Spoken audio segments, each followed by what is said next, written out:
Welcome to the English with Kirsty podcast from www.englishwithkirsty.com. Here I'll be sharing with you tips, information and other learning resources so that you can improve your business English.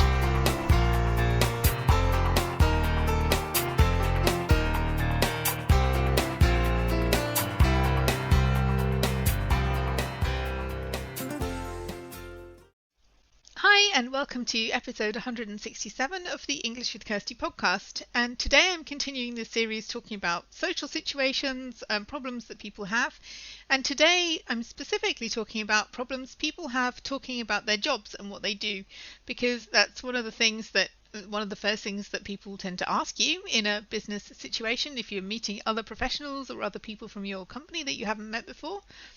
Or if you're just talking to people socially, it often comes up what people do for a living. It's a way to get to know people a bit better, to ask about this kind of thing.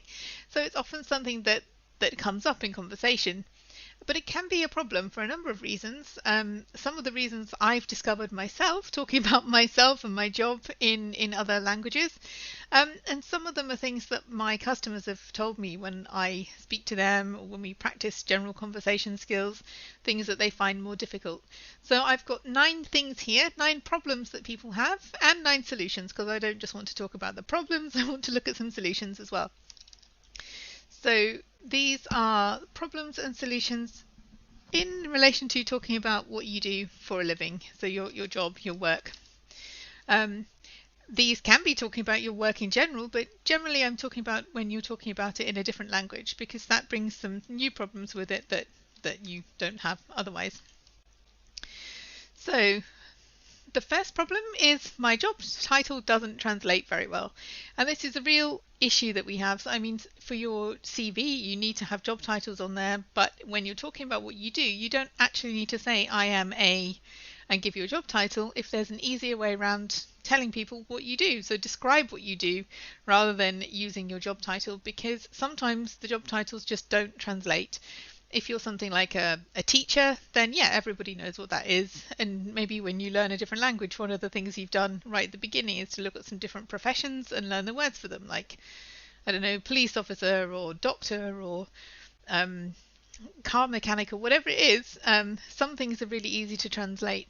But other things, when you're working in a larger organization, you might have a really cool sounding title, but nobody actually knows what that means in the organization itself and in the wider world. And then when you try and translate that into another language, nobody has a clue what you do. So sometimes it's not good to translate your job title if you haven't got a job title that's really easy, like teacher or something like that. Everybody knows what a teacher does. They teach people.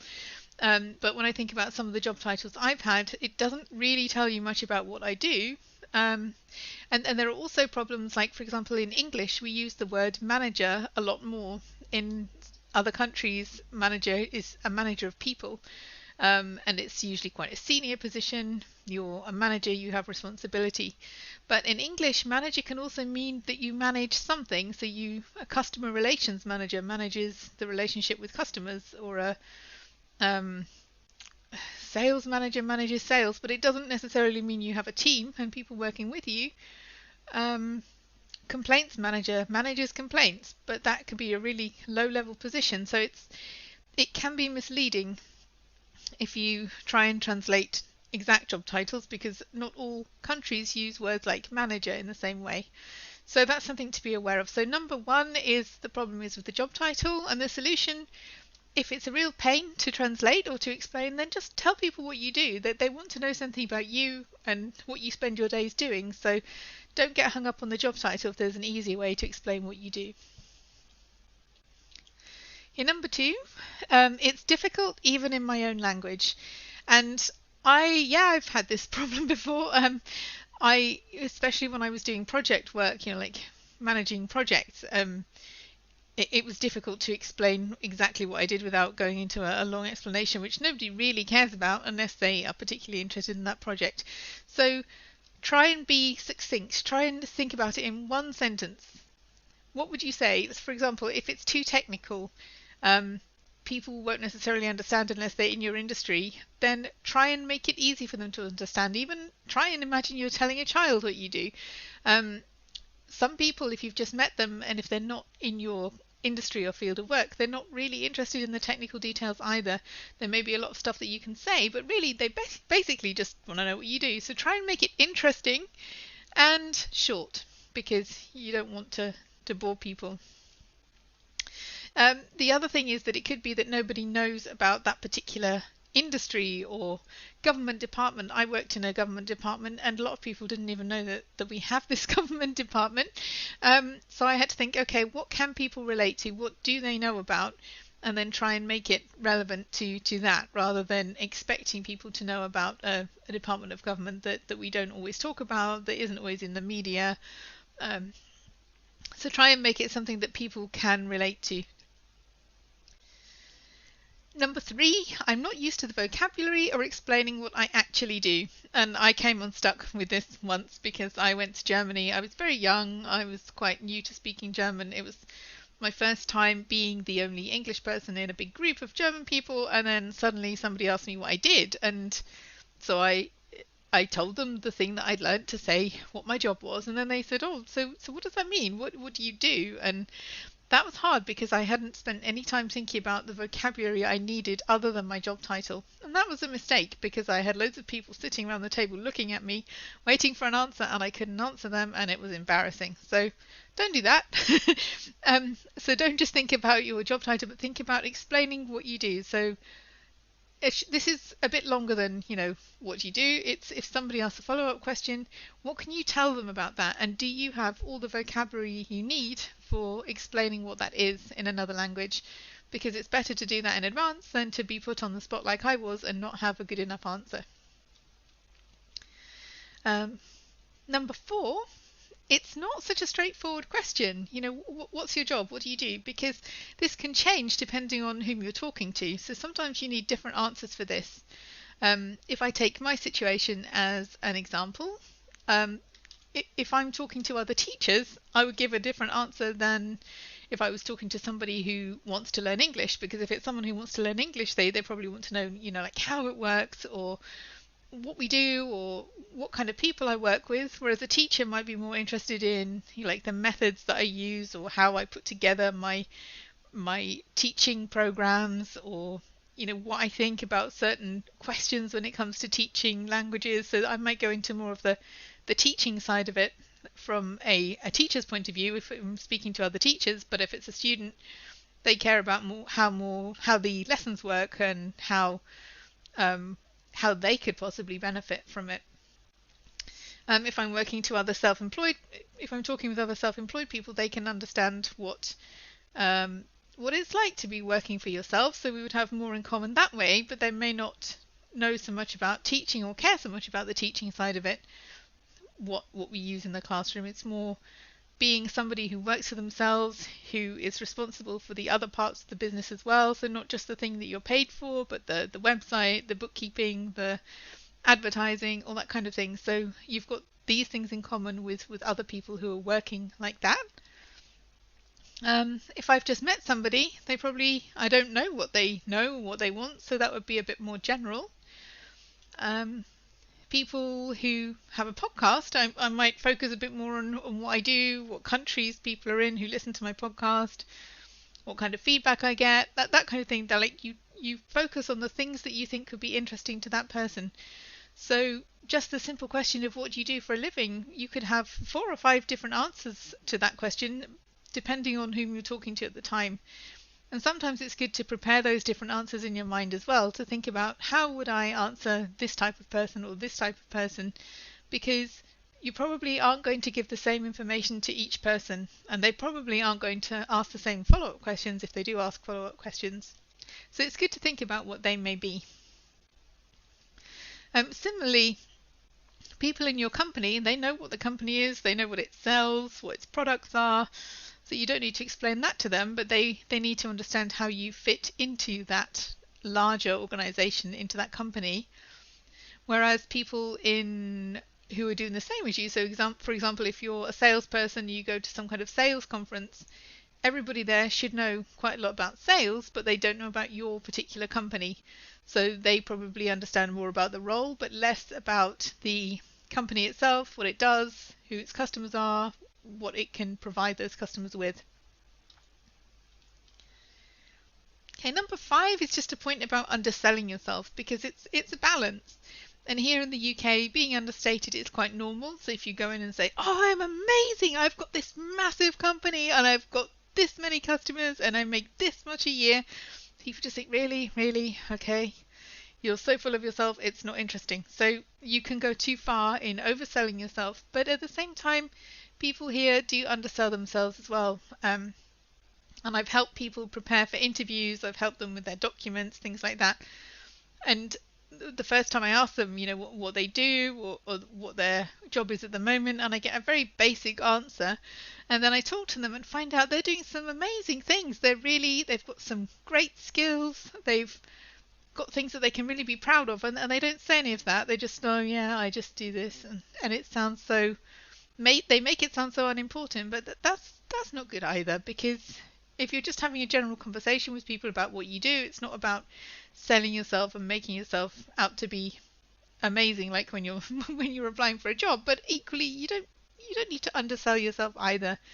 You can tell the truth without putting yourself down, and I think a lot of people in the UK do that, and it's not a good thing. So try not to copy them. If you're talking about yourself, don't fall into this way of behaving either.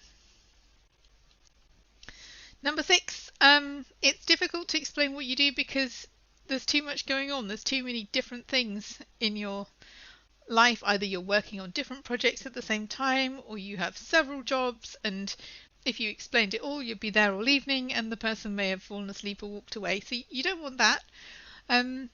You need to focus on something. So if you do more than one thing, focus on something when you answer this question. Doesn't matter if it's not a complete picture, but start with something. If they want to know more, they can find out more.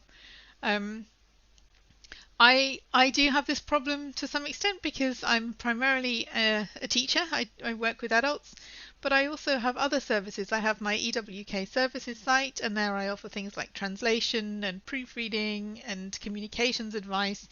And they all sit under another website now because I just had too much stuff on English with Kirsty, and I wasn't satisfied with it. But I am involved in more than one thing, and so when people ask me what I do, I have to think about it. Which thing am I going to tell them about? So I generally tell people that I teach adults, but sometimes when I go to local business owners events, it's more relevant that I do the other things that are more useful for native speakers. And so I might choose to focus on that, because those things are the things that I think will be more interesting and relevant to my audience. So it's really about thinking about who your audience is, and particularly if you're involved in lots of different things, what is going to be most interesting for them, for the person who's listening. Number 7, talking too much. It's a problem. Even for some people, when it's not their native language, it's a problem.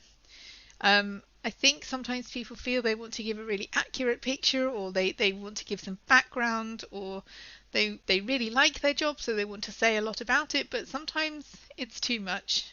And if you've been talking for a minute or more and the other person hasn't had anything to contribute and they're looking a bit like they wish they hadn't asked the question, you probably are talking too much. So try not to talk too much, because it's supposed to be a conversation. Somebody does want to know what you do, but then it's to engage with you. It's not that you have to give a speech or a presentation to them. So try not to talk too much. Try to think about the main points that you want to get across and get them across without too much unnecessary detail, because people can always ask further questions if they really want to know more. Number 8, we did touch on this earlier but not being able to answer the follow-up questions. So have a think about what might people want to know. If you met somebody who's doing your job, what might you want to know? What would be interesting for you to find out? And think about how you would answer those questions. Sometimes you can't answer the follow-up questions because it's a secret. When I was working for the government, what I was doing wasn't a secret, but some of the things that I was working on were. So you may have to find ways to be a bit more vague, or to answer the question but without going into a lot of detail. It could just be that you say, well, I'm not able to talk about that, but there could be other ways that you can do it. You can focus on something that you can talk about, so you can deflect the conversation around to something that you can or want to talk about.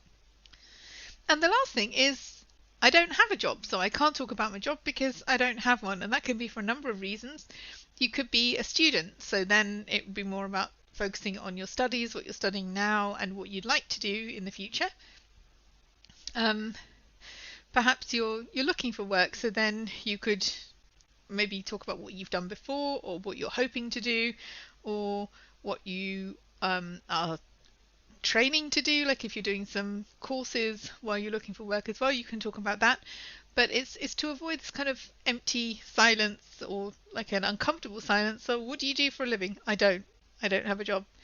And then it's like an uncomfortable pause while people are thinking, oops, that was a mistake, what should I say now?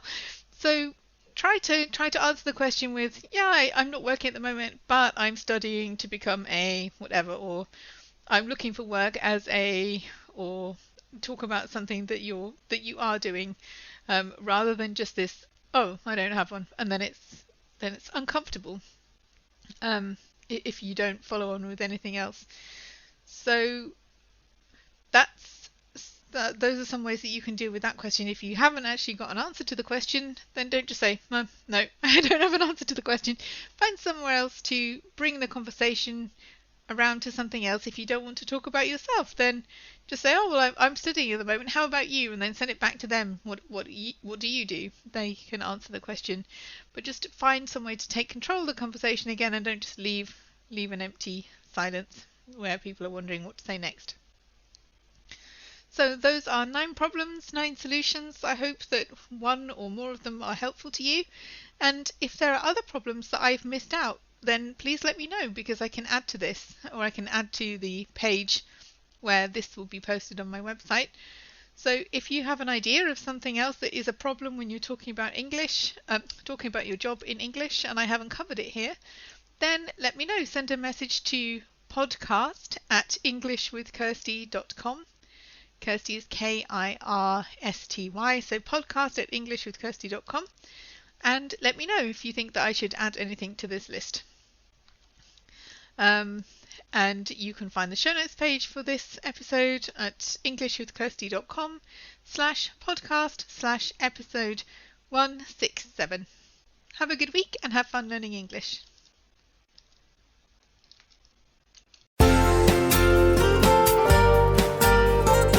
I hope you enjoyed this episode of the English with Kirsty podcast. If you have any questions or comments, my email address is kirsty@englishwithkirsty.com, or you can go to www.englishwithkirsty.com/podcast, where you'll find information about the individual episodes.